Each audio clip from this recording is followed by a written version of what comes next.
Hi everyone, welcome back to my channel Colour City Textiles. For those who don't know me, my name is Shannon and I live in the beautiful Central West region of New South Wales, Australia.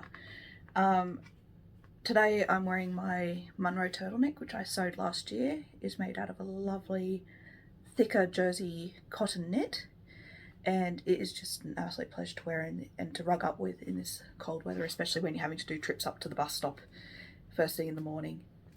Today what we're going to be doing is we're going to be looking at doing some warping for a project that I'm going to be working on. It's going to be a video where I do a series of videos on this project as I work through it.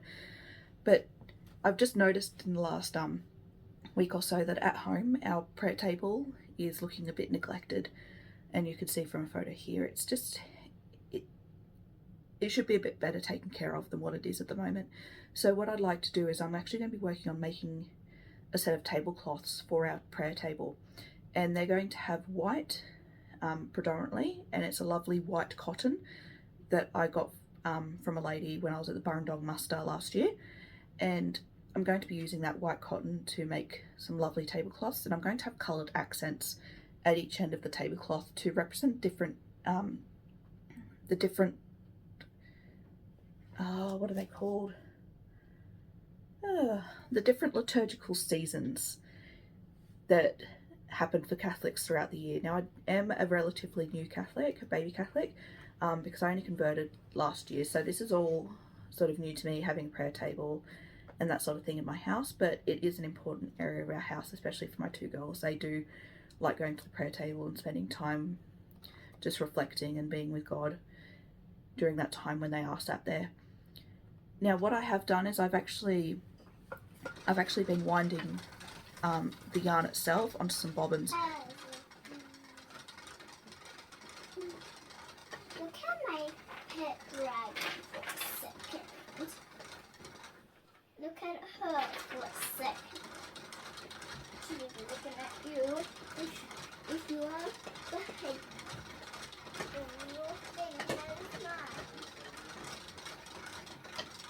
If we have a look at the yarn here, it is quite a fine yarn, so they are going to be really lovely drapey fine tablecloths.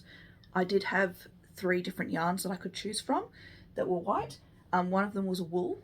It was a bit fluffy, it was a bit halo-y, and I thought that's not really what the look I'm going for.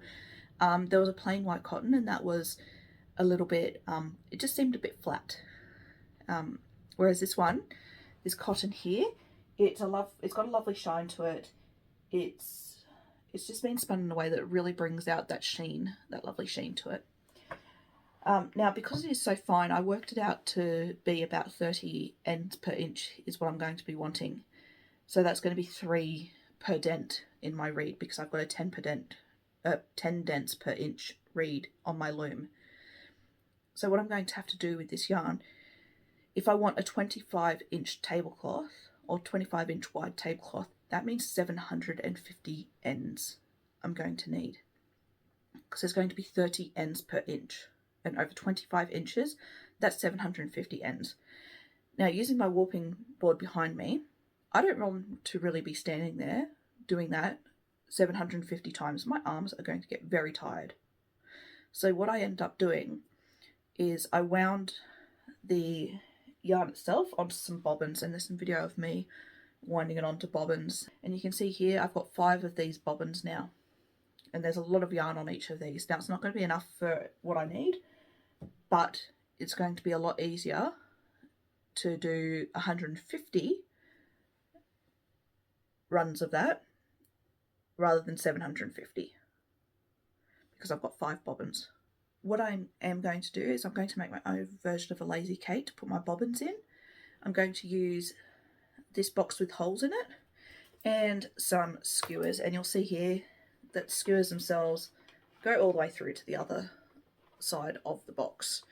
So I'll just put one end, my bobbin through the skewer goes to the other end, and then I can pull the 5 threads off at a time, and you'll see that it becomes a lot smoother to do and a lot easier than having to stand with one very fine thread 750 times. I'll get 5 threads at a time, and when I do the 5 threads at a time, it does remind me a little bit of this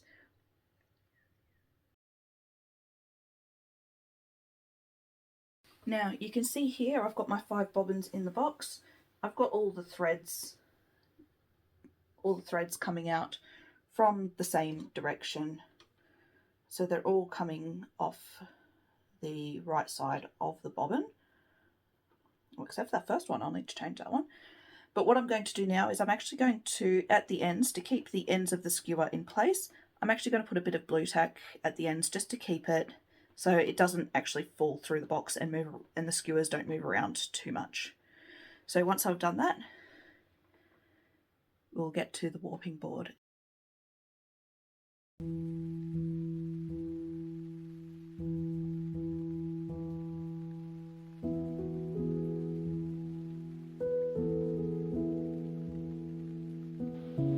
Okay, putting my loop at the end. I've already got this measured up, so I know how long my warp has to be.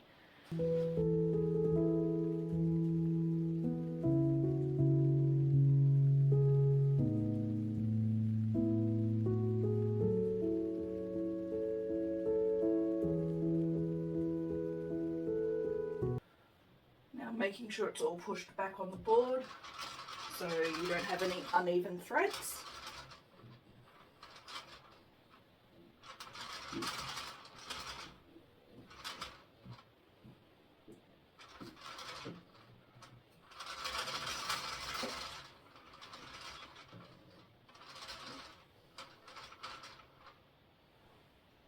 Ooh.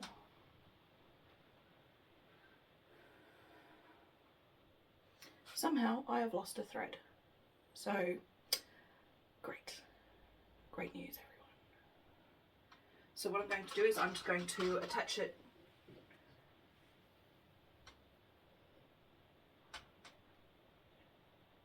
up here. Okay, I'm not unwinding everything. It's not going to happen. I don't have the time or energy or patience for that.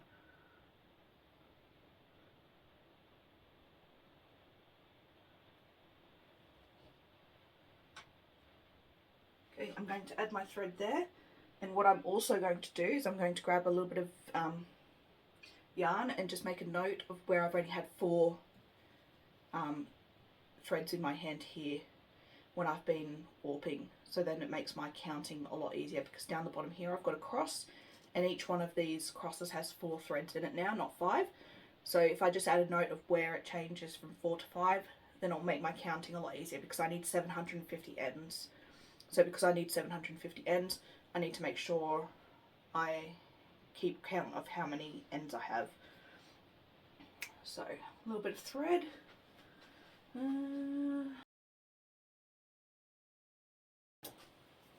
Trusty extra spool, bright pink so it'll stand out.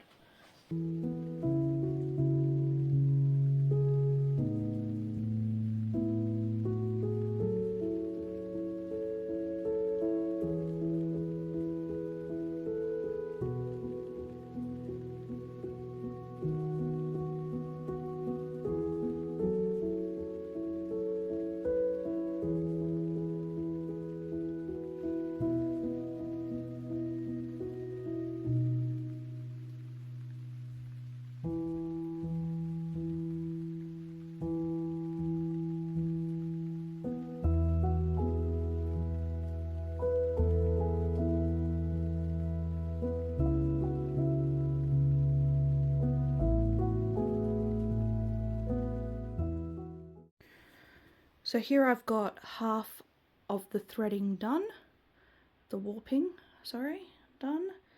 I've got 360 threads altogether. I've been counting my groups of 5 on here. You can see it's very, very fine, so it has been quite difficult to do.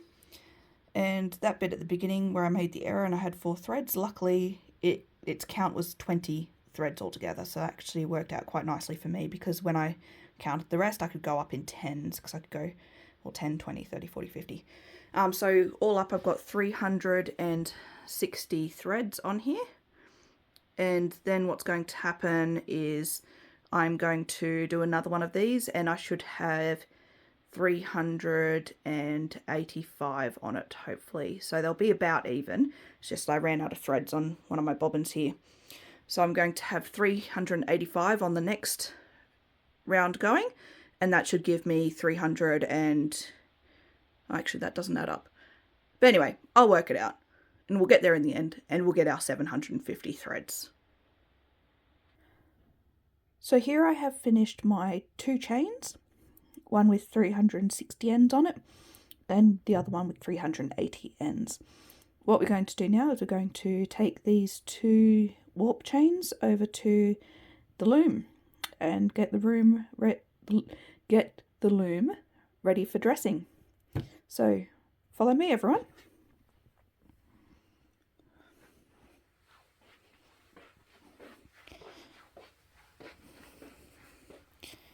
And of course, because I've got kids, my house is always, so clean and tidy.